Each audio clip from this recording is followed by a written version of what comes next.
Okay, we're about to get into a story that is, well, it's tough, and it's captured the world's attention for a reason. But what if I told you the real danger here isn't just on some far-off island? What if it's much, much closer to home? In this explainer, we're going to pull back the curtain on the hidden threats that connect these two worlds, the private, remote islands of the super rich, and the public networks we all use every single day. Before we go any further, we absolutely have to start here with this. These are the words of the survivors. And this quote, wow, it just cuts right to the heart of it, doesn't it? It's all about that feeling of injustice.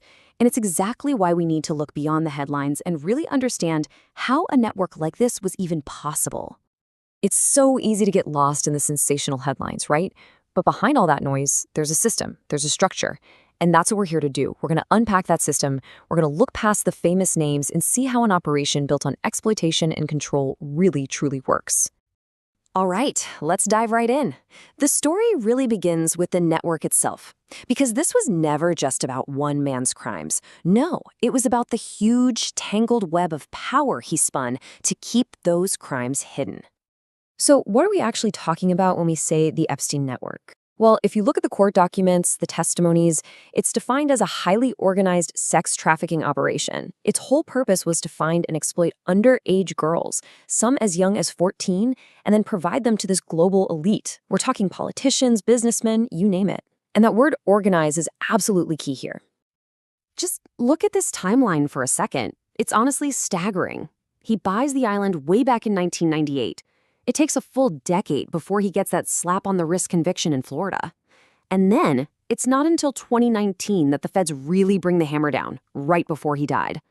This wasn't something that happened over a year or two. This was a criminal enterprise that was allowed to operate, to fester for decades. Okay, so we've got the when. Now let's talk about the where. We're heading to the infamous epicenter of this whole network, a private island in the Caribbean. So Little St. James. Epstein buys it for a little under $8 million and basically turns it into his own private fortress.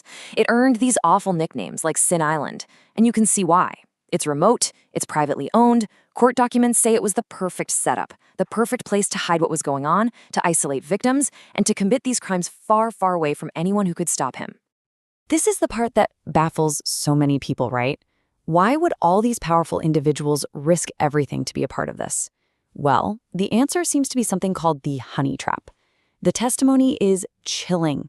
The whole island was allegedly wired with hidden cameras, secretly filming guests. And all that footage, it became a treasure trove of blackmail material, a way to ensure silence, loyalty, control. See, it wasn't just about abuse, it was about leverage. And if you want to understand the scale of that leverage, look at this number. Over 150. That's how many influential people are mentioned in the court documents. Now, it's super important to say, being mentioned doesn't equal guilt. Of course not. But it shows you just how wide this network was. It stretched into politics, finance, royalty, even the highest levels of science. And get this, the ambition here went way beyond just personal crimes. Emails found in the court documents talk about a plan to use all this blackmail, all this leverage, to get their hands on $80 billion in frozen Libyan assets. Let that sink in. This shows you the potential endgame. This wasn't just about secrets. It was about trying to gain massive geopolitical and financial power. So who are we talking about? Well, here are just a few of the high-profile names that pop up again and again in the documents. Of course, there's Ghislaine Maxwell, his partner, who was convicted for essentially managing the whole operation. There's Prince Andrew, who was stripped of his royal titles after being accused by a victim.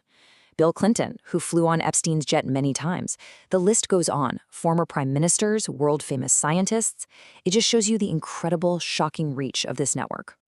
Okay, so we've looked at the mechanics of this very closed-off, very elite network. But now we have to pivot. We have to ask the really important question. Are these tactics, the grooming, the deception, the exploitation, are they only happening on some billionaire's private island? Or are they happening right now, out in the open, in a much more public space? And this, right here, is the question that brings this whole dark story right to our front door. Is this kind of danger just for the rich and famous, or is the exact same playbook being used somewhere else, on a scale that's almost impossible to imagine? The answer is a hard no. It's not just for them, and this chart shows you why. 1 in 3. Think about that. Right now, 1 out of every 3 people using the internet is a child. Suddenly, that private, isolated island, it's been replaced by a public global network, a network where a third of the users are kids. So let's explore that parallel because it's crucial. Let's look at the dangers lurking in the digital world that our kids live in every single day. And you'll see how the very same patterns of exploitation are playing out right now online. Look, we all know the internet can be amazing for kids, right? It's incredible for learning, for connecting with friends. But there's another side to that coin. On the flip side, you have some really serious risks: inappropriate content, cyberbullying, and, yep, the exact same tactics of blackmail and extortion we just talked about. The tools might be different, it's an app instead of an island, but the threat is fundamentally the same. And let's get specific here. We're talking about cyberbullying, which is all about isolation and control. We're talking about blackmail, often called sextortion online, where predators use photos or messages as leverage. Identity theft, financial scams. These aren't just vague ideas. These are the actual digital weapons being used against kids today. Okay, so we've made the connection between these two worlds. We see the parallels. Now, for the most important part of this whole conversation, what do we do? How do we fight back? How do we build a line of defense? All right, here's a practical 5-step plan. Step 1, use the tech. Parental controls, privacy settings on apps. That's your first technical firewall. Step 2, teach them. You have to educate your kids on the risks, what they should never share online. Step 3, know their world. What apps are they using? Who are their online friends? You gotta know. Step 4, watch their behavior. Any sudden changes, moodiness, secrecy, not sleeping well, can be a red flag for online abuse. And number 5, and this is the big one, keep the lines of communication wide open. They have to feel safe coming to you with anything, without being afraid they'll get in trouble. And all of this, all these steps, they roll up into one big idea: digital parenthood. That's what this is. It's just the modern version of being a parent, of being a guardian. It's not about being a spy. It's about being a guide. It's about teaching and protecting our kids in a world where their playground is global and, a lot of the time, completely invisible. So we end up right back where we started, thinking about protection. The whole Epstein story is a terrifying example of what happens when vigilance fails on a massive scale.